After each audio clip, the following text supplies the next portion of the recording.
So the PS5 is going to be a souped-up PS4 that looks like someone sat on a giant licorice allsword, and the Xbox is just going to keep adding X's to its name like a serial divorcee. But who fucking cares? Why are we still tethering huge plastic bricks to televisions like millstones around the neck of the future? It's 2020 for fuck's sake. We should be downloading multicolored tech dreams from cyberspace to our holographic skateboards. That's why, now we're between big release periods, I felt it was time to give Google Stadia a go. A console without a console, where all you need is a net connection and a login and games are streamed to you with no installation required. Which you'd think people would be more excited about. Having to own a console is kind of a pain in the arse when they're expensive and ugly and you could be using the shelf space for your child's yearbook or a charcuterie board. And as for high-end gaming PCs, it's like they took the monolith from 2001 and decorated it for Christmas, and now I have to figure out how to arrange my office around it. But then again, it's not like there's no console at all. You're just not allowed to touch it. It's in a basement at Google somewhere and they use the heat coming off it to dry their socks. So maybe Stadia isn't catching on so well because people find it hard to get invested without being able to choose their console's colour or cover it in unicorn stickers.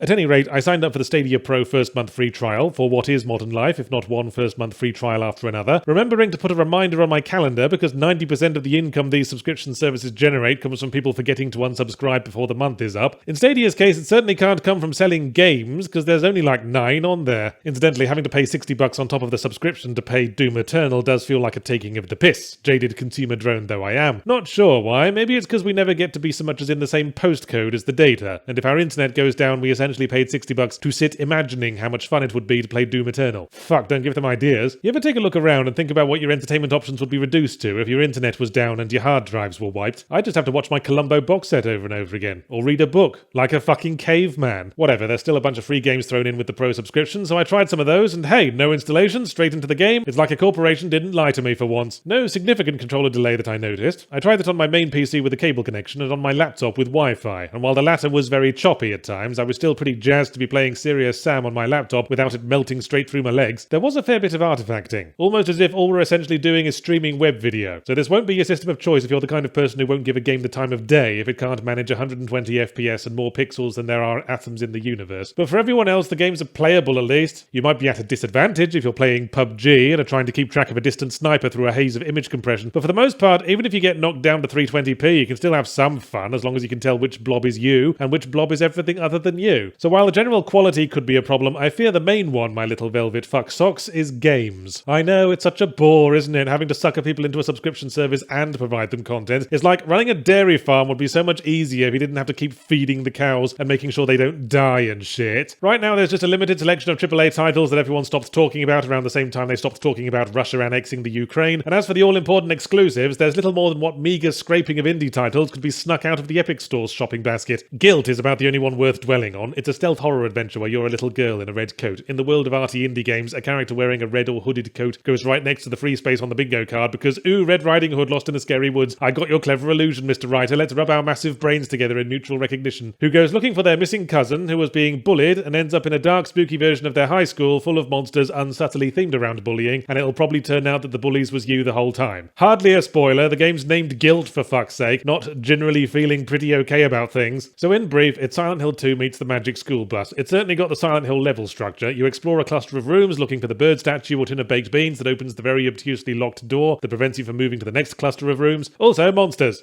But the game's major flaw is that it's just way too easy, and therefore not scary. Hide from the monster, it'll kill you. Oh shit! Wait, here's a flashlight. It kills the monster if you aim it at their weak spot. Well, I guess that's still pretty skillful. Is it? Sorry, here's an instant kill stealth attack as well. No, I wasn't criticizing, I meant, and here's an instant stun attack, and a freeze attack. Oh god, there aren't enough chest-high walls around, are there? Here's 10 billion more. Jesus. I know this has a kiddie vibe, but for most of the time I was using health items for idle mid-afternoon snacking. I had so fucking many. So not much else to say about Guilt. It's hardly a hot app. I do wonder why the main character was looking for a younger cousin when it could easily have been a younger sister. That makes me think the story writer was working through some unresolved issues they had with their own cousin growing up, but didn't want to air the dirty laundry in too public a forum, and so signed up to be a Google Stadia exclusive, thus ensuring it would never be heard from again. The only other exclusive worth mentioning is Crater, a game creation tool kinda like Dreams, but if you thought Dreams' problem was that there was just a little bit too much incentive to do unpaid work to prop up someone else's IP on a delivery system you have no stake in that might not exist in 2 years, then here's all that with less features. Crater's fundamental issue is that you cannot possibly expect amateur developers to care when Google themselves do not. And that's the impression that fully surrounds Stadia, like family pets around a wobbly dining table. Google could put up more games and advertise more and post more updates about when they're going to make it less choppy, but they don't seem to care. presumably because they're Google and don't have to. If this were Nintendo, the senior staff would be lucky to have any fingers left to hack off in shame. But Google, they probably made their losses back in the time it takes to search for Larry Page burnt in effigy.